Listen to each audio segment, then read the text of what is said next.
네. 어, 이런 말이 있죠. 너무 바빠서 무엇을 못한다.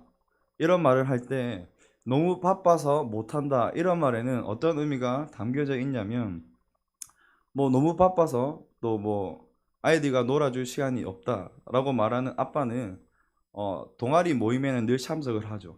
일주일에 있는 동아리 모임에는 꼭 참석을 하고, 또 내가 너무 바빠서 오래된 친구한테 내가 너무 바빠서 우리가 같이 밥을 함께 할 시간이 없다라고 말하는 친구는 새로 사귄 친구한테는 일주일에 한 3번 정도는 또한 만나고 그런 시간을 가진 사람들이 있습니다. 그리고 책을 읽을 시간이 없다라고 말하는 사람은 출근하는 지하철 길에 핸드폰 게임을 계속하는 사람이 있습니다. 이런 예를 들자면 사실 꽤 많죠.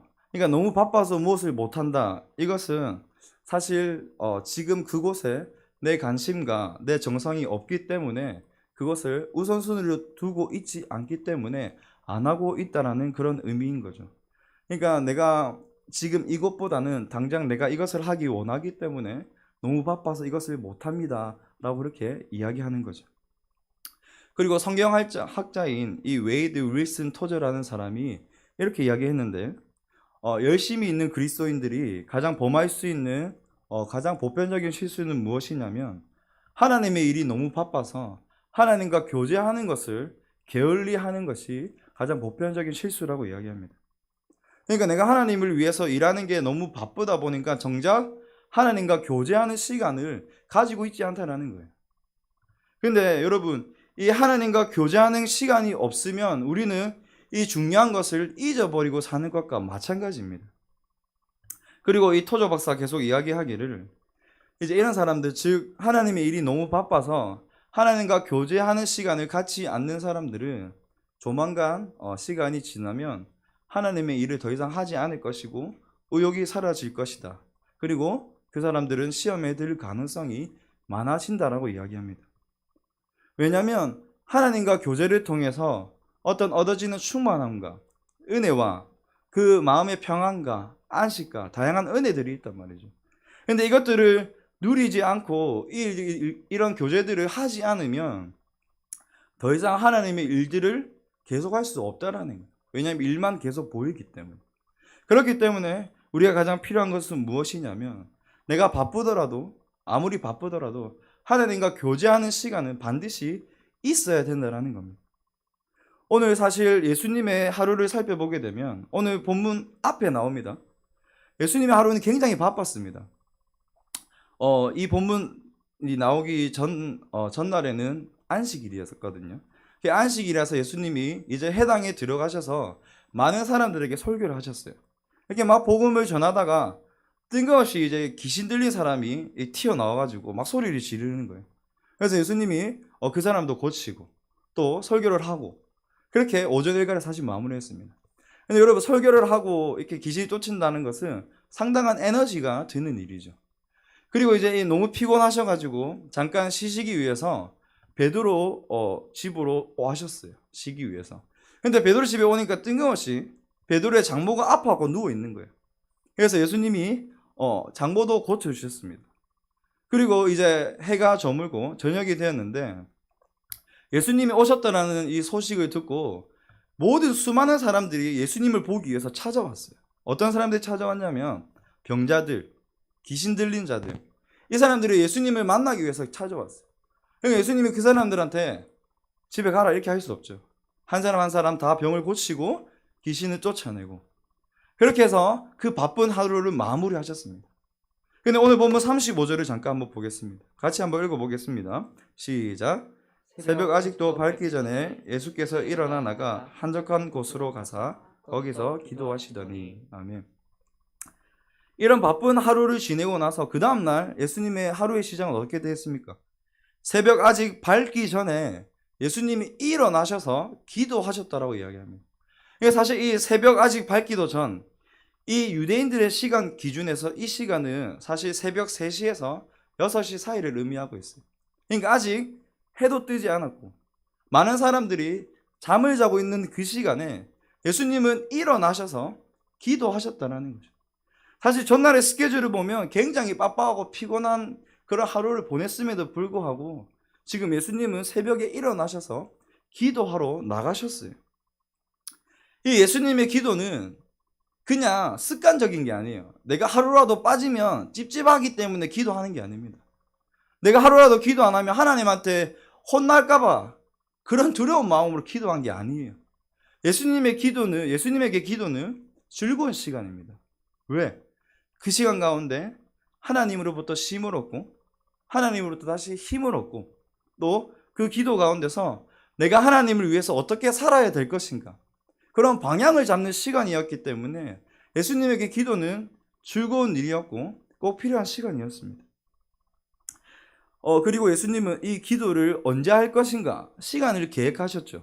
아까도 방금 이야기했지만 새벽에 아무도 다 일어나지 않는 그 시간, 또 아직 동이 트지 않는 그 시간에 이 말씀을 듣고 우리가 무조건 새벽 기도를 해야 됩니다 라고 말하는 의미는 아닙니다. 왜냐하면 새벽에 또 일을 나가신 분들이 있고 새벽 기도가 어렵기 때문에 이것을 새벽 기도에 적용하는 것이 아니라 시간을 정해라는 거예요. 내가 하루 중에 예수님께 언제 기도할 것인가.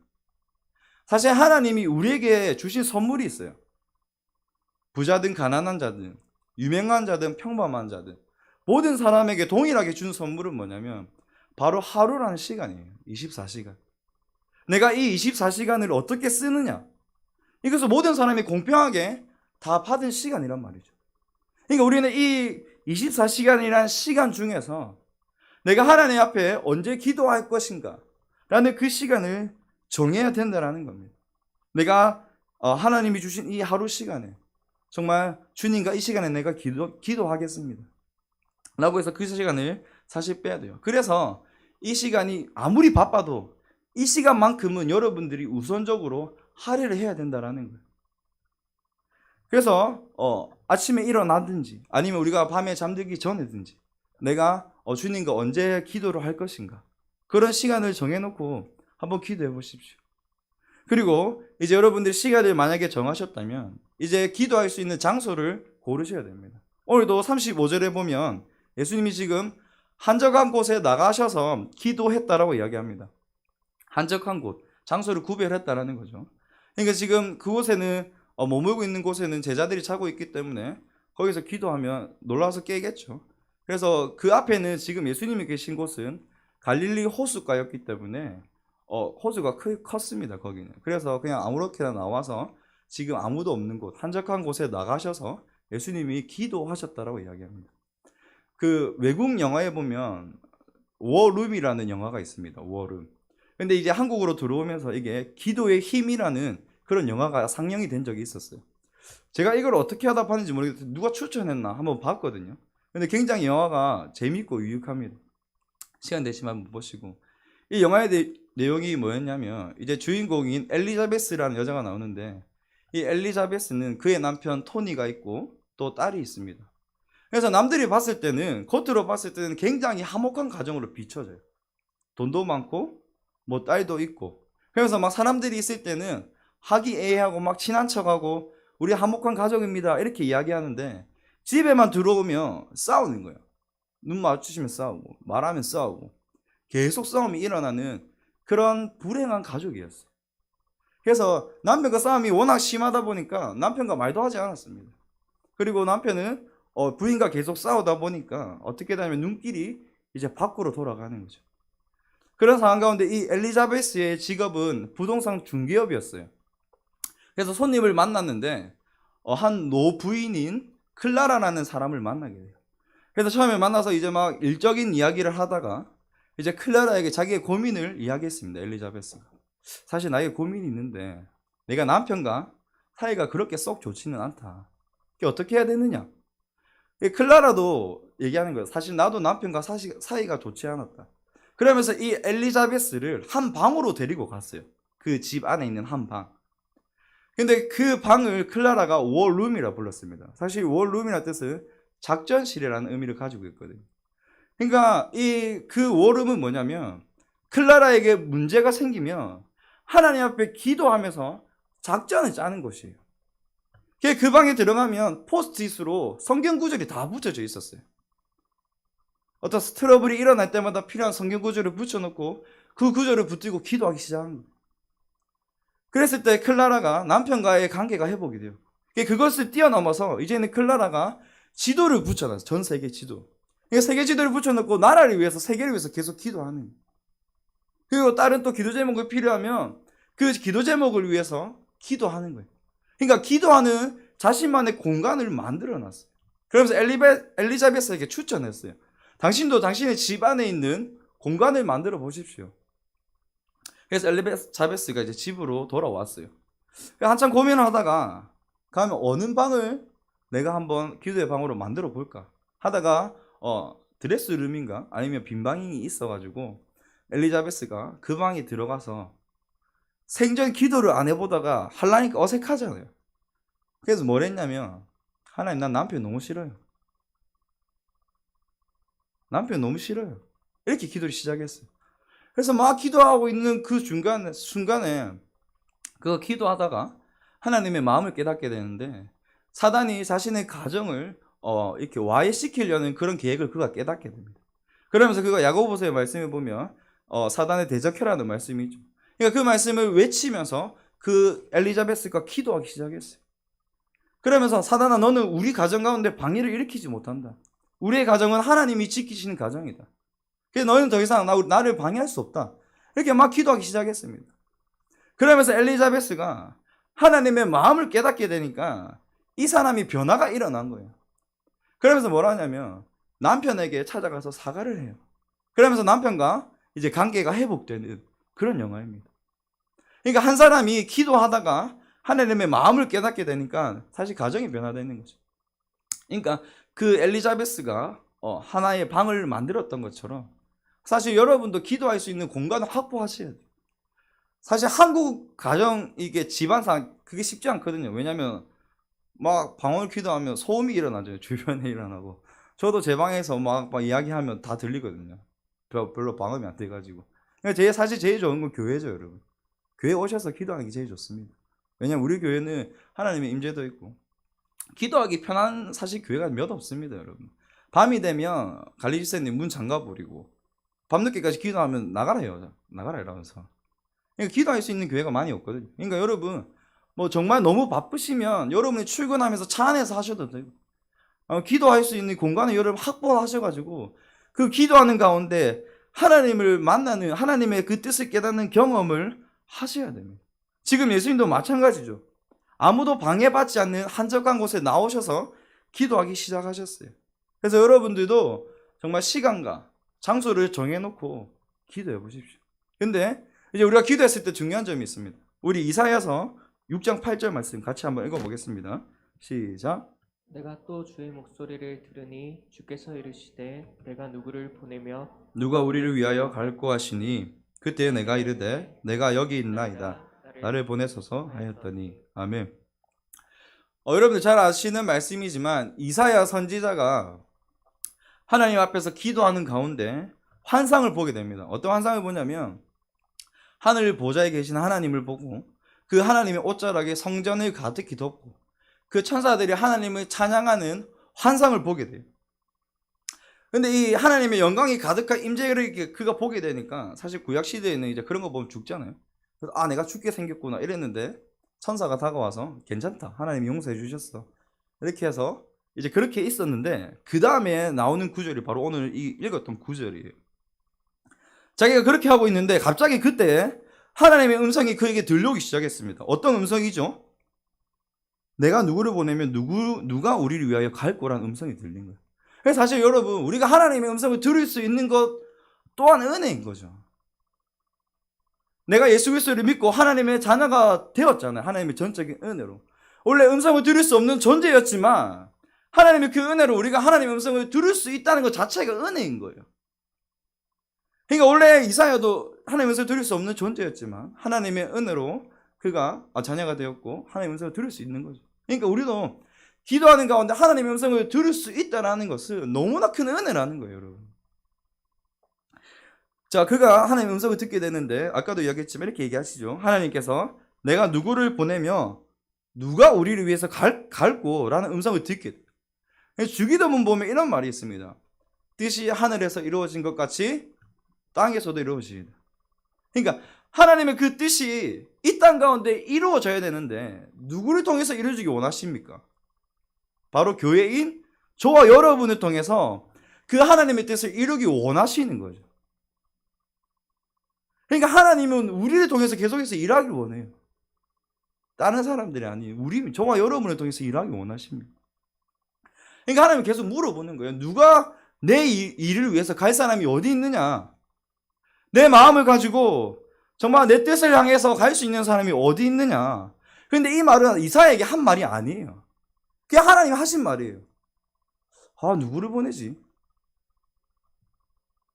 내 이 심부름을 보낸 사람이 누가 있을까? 그런 하나님께서 하신 그 말씀을 이사야가 듣고 이야기하는 거죠. 뭐랍니까? 그때 내가 이르되 내가 여기 있나이다 나를 보내소서. 하나님의 음성을 듣고 주님 제가 여기 있습니다. 저를 보내주십시오. 그러니까 사실 우리가 주로 듣는 하나님의 음성은 무엇입니까? 어떤 내 문제를 고백했을 때 걱정하지 마. 내가 너와 함께 하잖아. 맞죠? 그리고 내가 어떤 병을 가지고 기도했을 때도 내가 치료해 줄게 걱정하지 마. 이게 주로 듣는 음성입니다. 자녀를 위해서 기도할 때도 내가 너와 함께 했듯이 내가 너를 책임지었듯이 너의 자녀들도 내가 책임질 거야. 걱정하지 마. 이게 주로 듣는 음성입니다. 그래서 지금 이사야가 들었던 음성은 뭡니까? 누구를 보낼 거예요. 누구를 보낼 거예요. 그러니까 우리도 이건 들어야 돼요. 내가 주를 위해서 어떻게 해야 될 것인가? 내가 주를 위해서 지금 어떻게 살아가야 될 것인가? 이것을 기도하고 이 음성을 들어야 되지. 그러니까 앞에 거 듣지 말라는 게 아니라 그것도 들어야 돼요. 근데 우리가 또 하나 들어야 될 건 무엇이냐면 주님, 내가 주님을 위해서 무엇을 해야 됩니까? 내가 지금 주님을 위해서 어떻게 살아야 합니까?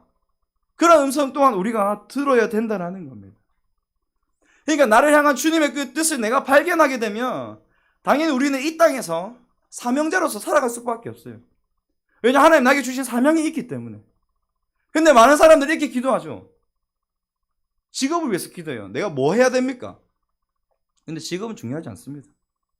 여러분 직업은 두 번째인 거 아시죠? 왜 하나님이 여러분에게 직업을 주셨습니까? 하나님의 사명으로 감당하기 위해서 직업을 주신 거예요. 저도 목사는 직업입니다. 하나님의 복음을 전하기 위한 수단일 뿐이지 저의 사명은 복음을 전하는 거죠. 근데 하나님이 여러분에게 각자 주신 사명이 있단 말이죠.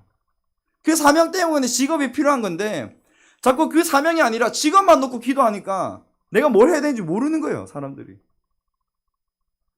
지금 여러분들이 만약에 비전이 없는 청년들이 있다면 내가 주님을 위해서 어떻게 살아야 될 것인가를 먼저 기도하십시오. 그럼 거기에 필요한 말들을 하나님께서 하실 거예요. 그러니까 우리가 사명을 발견하게 되면 이 땅의 사명자로 살아가는 거예요. 그래서 로마서에 뭐랍니까? 우리를 향해서 그리스도의 대사들이라고 이야기하는 거예요. 여러분 대사가 어떤 사람이죠? 옛날의 시대에 보면 왕이 이제 제가 왕이면 우리 순민이를 대사로 일본으로 보내게 됩니다. 그러면 순민이가 왕의 권력을 가지고 권세를 가지고 가잖아요. 왜냐면 왕이 보냈으니까. 우리도 마찬가지예요. 이 땅에서 그리스도의 대사로 하나님이 우리를 대사로 불렀다라는 것은 하나님의 모든 권세와 능력을 우리에게 주셨다라는 거죠. 그러니까 그 권세를 가지고 살아라고 이야기하는 거예요. 내가 사명자이기 때문에 내가 주의 복음을 전하고 주님을 위해서 사는 사명자이기 때문에 대사로 살아가는 거예요. 그래서 우리는 이 세상에 뭐랍니까? 빛과 소금이라고 하는 거예요. 내가 하나님의 사명을 가지고 살아가는 자로서 그렇게 살아가는 거예요. 그래서 여러분들이 가정 가운데서 회사 가운데서 교회 가운데서 뭐 세상 가운데서 그렇게 사명자로 살아가는 거죠. 그래서 이사야가 하나님 제가 여기 있습니다 라고 이야기했을 때 주님이 이사야를 보냅니다. 파송하시죠 이제. 그러면서 이사야에게 이 유다, 그때 그 당시에 이스라엘이죠. 이 유다 왕국을 향한 하나님의 말씀을 그를 통해서 전하기 시작했습니다. 선지자가. 그러면서 이 이사야가 하나님이 주신 말씀을 유다 왕국에 계속 전하는 거예요. 그리고 마지막에는 오실 메시아, 예수 그리스도에 대한 예언도 그가 전하기 시작하죠. 그러니까 여러분, 이 이사야가 이런 일을 감당할 수 있었던 이유가 뭐냐면 우리가 방금 읽었던 그 한 절에 다 있는 거예요. 주님 내가 여기 있습니다. 나를 보내주십시오. 그 한마디에 하나님은 그를 통해서 그 나라를 향한 메시지를 주는 거예요. 그리고 오실 메시아에 대한 예언을 그를 통해서 하는 거죠.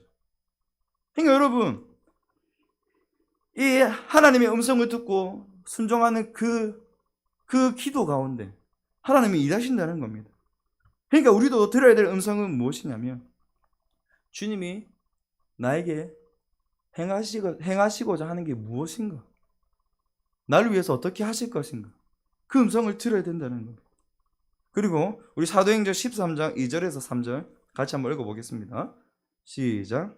주를 섬겨 금식할 때 성령이 이르시되 내가 불러 시키는 일을 위하여 바나바 사울을 따로 세우라 하시니 예, 금식하며 기도하고 두 사람에게 안수하여 보내니라.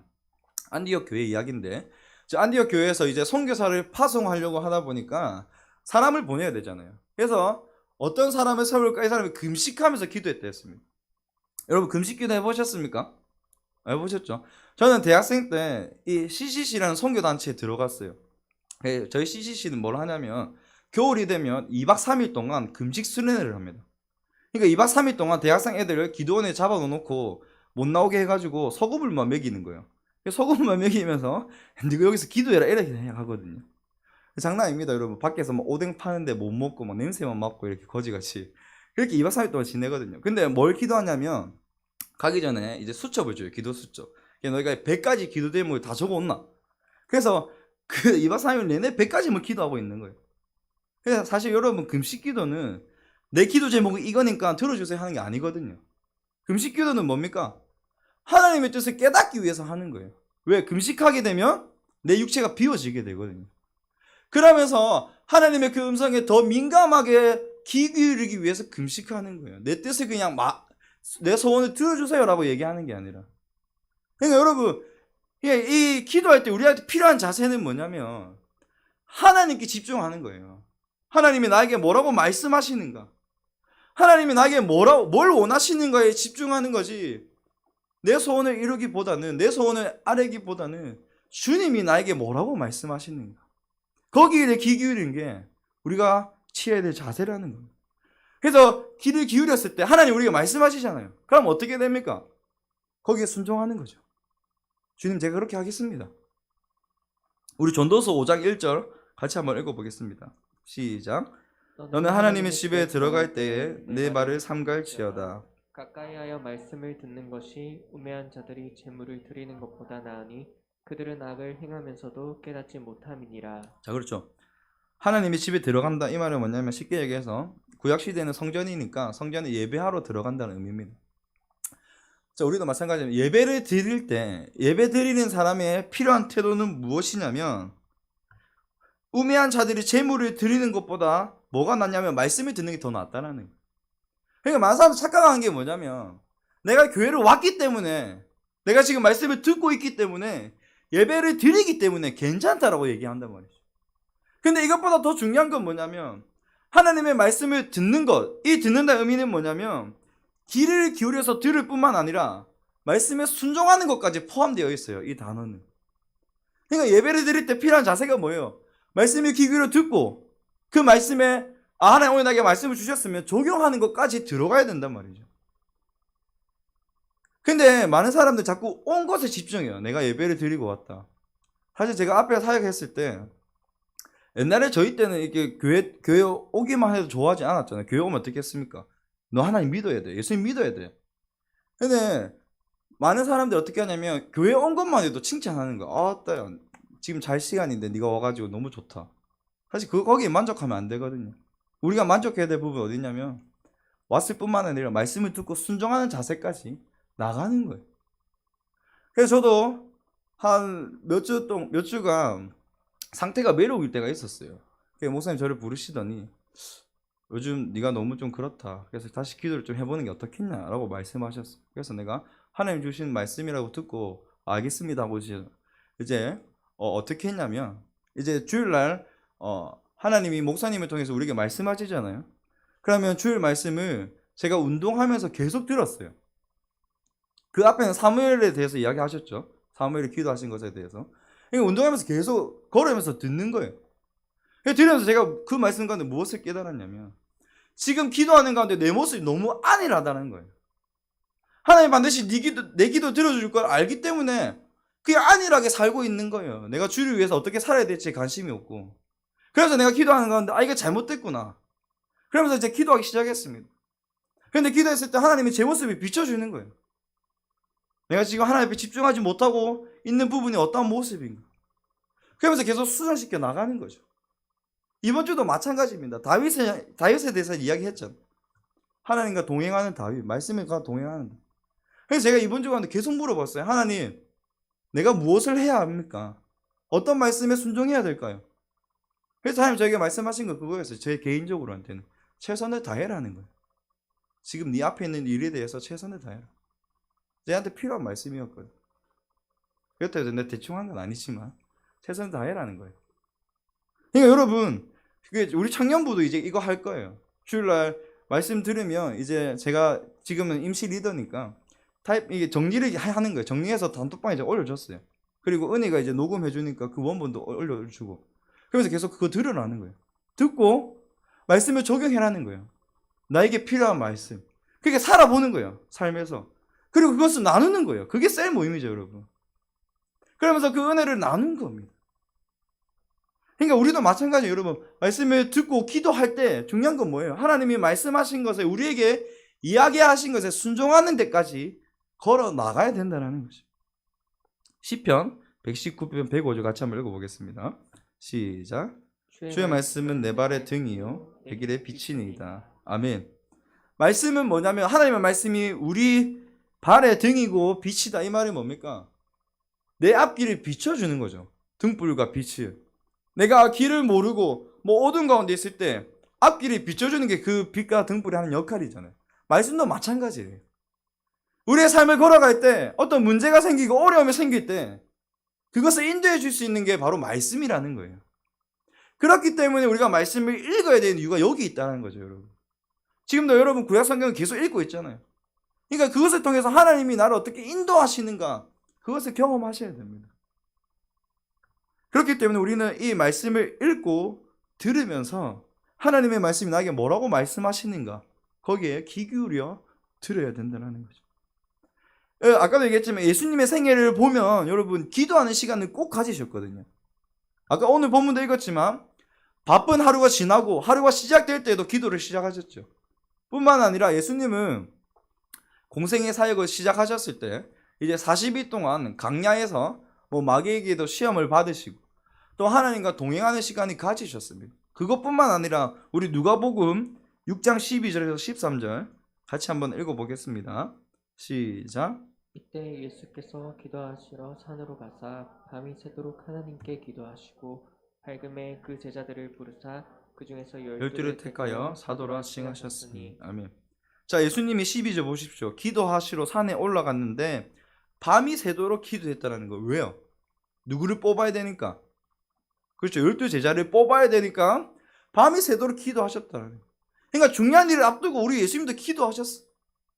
그리고 마가복음 6장 46절입니다. 같이 읽겠습니다. 시작. 무리를 작별하신 후에 기도하러 산으로 가시니라. 아멘. 이거 어떤 장면이냐면 이제 세례 요한이 감옥에서 죽잖아요. 목이 잘려서.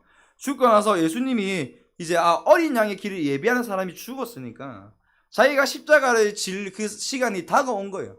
그래서 예수님이 빈들로 나가셨는데 이 예수님을 보기 위해서 수많은 사람들이 따라왔어요. 그래서 이 빈들에서 일어난 사건이 뭐냐면 오병이어 사건이죠. 우리 주일학교 아이들도 막 영상 찍고 했듯이 그 5,000명이랑 사람이 모였을 때 예수님이 이제 먹이시잖아요. 그 사람을 다 먹이고 나서 이제 따로 혼자 산에 올라가서 기도하신 거예요. 사역을 마무리하시면서. 그리고 누가복음 22장 44절입니다. 같이 읽겠습니다. 시작. 예수께서 힘쓰시고 애써 더욱 간절히 기도하시니 땀이 땅에 떨어지는 빗방울 같이 되더라. 아멘.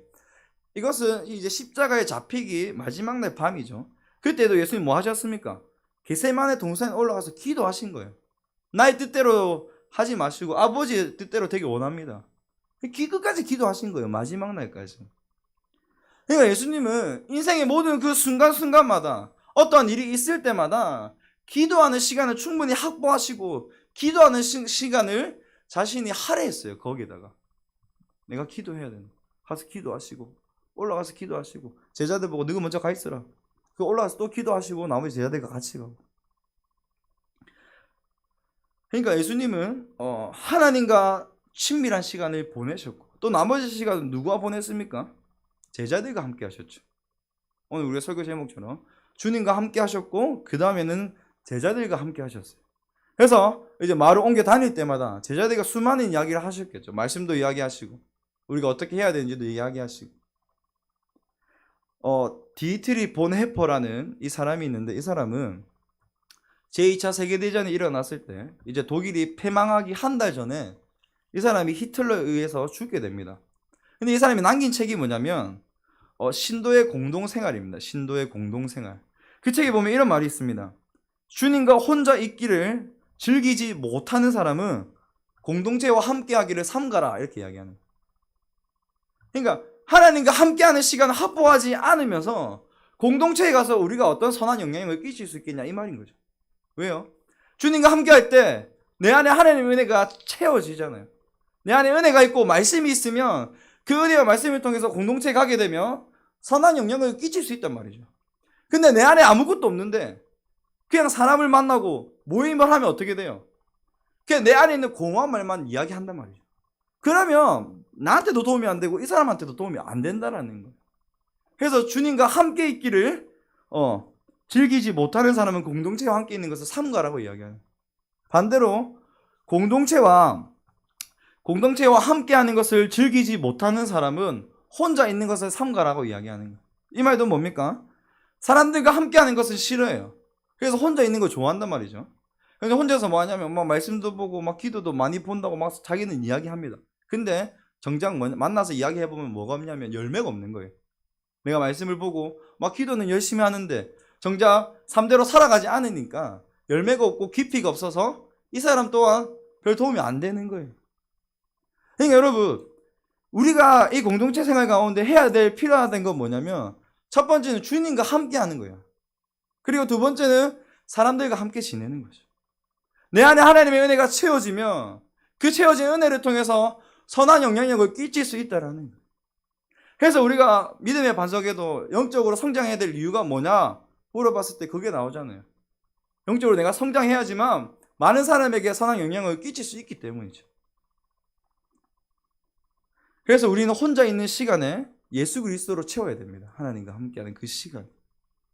자, 골로새서 3장 16절 같이 한번 읽어보겠습니다. 시작. 그리스도의 말씀이 너희 속에 풍성히 거하여 모든 지혜로 피차 가르치며 건면하고 시와 찬송과 신령한 노래를 부르며 감사하는 마음으로 하나님을 찬양하고. 아멘. 자, 뭐랍니까? 그리스도의 말씀이 너희 속에 풍성히 거하면, 그러니까 말씀이 너희 안에 거할 때 그때 뭐 해야 합니까? 가르치라는 거예요. 건면하고. 그러니까 내 안에 말씀도 없고 은혜도 없는데 사람을 가르치고 섬기면 위험하다는 거죠, 사실. 그렇기 때문에 여러분, 우리는 주님과 함께, 말씀과 함께하는 시간을 가지면서 내 안의 것들을 채워 나가야 된다는 거예요.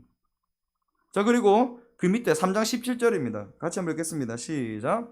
또 무엇을 하든지 말에나 일에나 다 주 예수의 이름으로 하고 그를 힘입어 하나님 아버지께 감사하라. 자, 그렇죠. 내 안에 예수 그리스도로 가득하고 말씀으로 가득한 그 시간을 채우게 되면 이제는 무엇을 하든지 다 예수 그리스도의 이름으로 한다라는 거예요. 내가 어떤 사람을 만나도 복음을 전하고, 내가 만약 아픈 사람을 만나면 병을 고치고, 귀신 들린 사람을 만나면 쫓아내고, 복음이 필요한 사람에게 복음을 전하고. 그러니까 내 안에 충만하게 된, 내 안에 이게 은혜가 있게 되면, 말씀이 있게 되면 이제 무엇을 하든지 간에 다 예수 그리스도의 이름으로 일을 감당할 수 있다라는 거예요. 그러니까 아까도 얘기했지만 엘리자베스가 하나님의 은혜로 충만하고 말씀이 있게 되니까 그 사람이 변하잖아요. 그래서 그 사람을 통해서 남편도 변하고 가정도 변하고. 그러니까 자꾸 우리는 다른 사람을 변화시키려고 하는데 사실 그거 소용없습니다. 내가 먼저 변하게 되면 자연스럽게 변하게 되는 거죠. 마지막으로 우리 고린도후서 5장 8절 한번 읽어보겠습니다. 시작. 그들은 우리가 기대했던 것 이상으로 먼저 자신을 주님께 드리고 난 후에 하나님의 뜻대로 우리에게도 주었던 것입니다. 쉬운 성경입니다. 사실 이 말은 무엇이냐면 이제 바울이 고린도 교회에게 한 말인데, 이 마게도냐 교회에서 바울에게 헌금을 줬어요. 예루살렘 교회로 보내라고. 근데 이 바울이 마게도냐 교회에게 삥 뜯은 게 아니란 말이에요. 야, 내가 예루살렘 갈 테니까 너가 돈 좀 갖고 와. 이렇게 해서 마게도냐가 보낸 게 아니라 자기들이 그냥 자발적으로 드렸다라는 거예요. 근데 얼마만큼 드렸냐면 이 마게도냐 성도의 형편은 바울이 알잖아요. 근데 그 사람들의 형편보다 더 많은 것을 드렸다고 이야기합니다. 그러면서 뭐라 하냐면 오늘 방금 읽었던 5절에 이렇게 이야기하죠. 먼저 자신을 주님께 드리고 난 후에 우리에게 줬다. 이 말이 뭐냐면 마게도냐 교회가 예루살렘 교회에게 돈을 많이 줬다라는 게 아니라 그들이 먼저 하나님께 헌신했다라는 거예요. 마게도냐 이 성도들이 바울에게 이 예루살렘 교회에게 향해 헌금한 것은 그냥 먼저 하나님께 자신이 바쳤다라는 거예요. 내가 주님을 위해서 무엇을 해야 될까? 내가 주를 위해서 어떻게 살아야 될까? 이런 고민을 하다 보니까 자연스럽게 일어난 거예요. 아, 내가 바울이 예루살렘으로 갈 때에 내가 그 돈을 좀 줘야 되겠다. 헌금을 줘야 되겠다. 그렇게 해서 그들이 줬다라는 거죠. 그러니까 필요한 건 뭡니까? 우리 가운데 먼저 하나님의 향한 헌신이 일어나는 거예요. 내가 주를 위해서 어떻게 살아야 될 것인가? 내가 주를 위해서 무엇을 해야 될 것인가? 이것을 고민하고 기도했을 때 우리는 교회를 세우고 공동체를 세울 수 있다라는 거죠. 이제 말씀을 정리하겠습니다. 예수님은 이 바쁜 가운데서도 막 기도하셨습니다. 맞죠? 기도하신 이유가 무엇입니까? 그 기도 가운데 하나님의 뜻을 깨닫기 위해서 기도했단 말이죠. 사실 오늘 본문 제일 끝에 보면 이제 새벽에 막 기도하셨잖아요. 기도하고 있는데 제자들이 갑자기 찾아옵니다. 예수님에게. 예수님, 지금 사람들이 많이 몰려왔습니다. 어떻게 할까요? 이렇게 하니까 예수님 평소 같으면 어떻게 하시겠어요? 아, 그래, 사람들 불러와라. 병자 들이고 귀신 들린 사람이니까 내가 고쳐줄게. 근데 예수님 뭐라 하시냐면 다른 마을로 가자라고 하세요. 다른 마을로. 왜요? 지금 복음을 듣지 못한 곳에 그 사람들에게 복음을 전하러 가는 게 하나님의 뜻이기 때문에 그 뜻을 향해서 또 걸어가는 거죠. 그러니까 이게 왜 일어날 수 있었냐면 기도하셨기 때문이에요. 기도하면서 하나님이 나에게 원하시는 게 뭘까? 라고 기도하니까 그 말씀에 순종해서 또 내가 지금 여기에 머무르는 게 아니라 다음 스텝으로 나가야 되는구나. 이걸 깨닫게 되는 거죠. 사랑하는 여러분, 우리가 하나님께서 우리를 고치시고 또 우리를 회복시키시고 그런 것도 당연히 들어야 되지만 이제 우리가 들어야 될 건 뭡니까? 한 가지 더. 내가 주를 위해서 무엇을 해야 될까? 지금 내가 주를 위해서 어떻게 살아야 될 것인가? 이것을 기도하고 고민하는 시간을 가져야 된단 말입니다. 그럴 때 여러분들을 통해서 이 제자교회가 물론 하나님이 하시죠. 하나님이 여러분을 통해서 이 교회를 세우고 공동체를 세워져 나갈 겁니다. 그래서 여러분들이 기도하시면서 여러분을 향한 하나님의 그 뜻과 계획을 잘 들으시고 그 음성 가운데 순종하시기를 주님의 이름으로 축복합니다. 우리 같이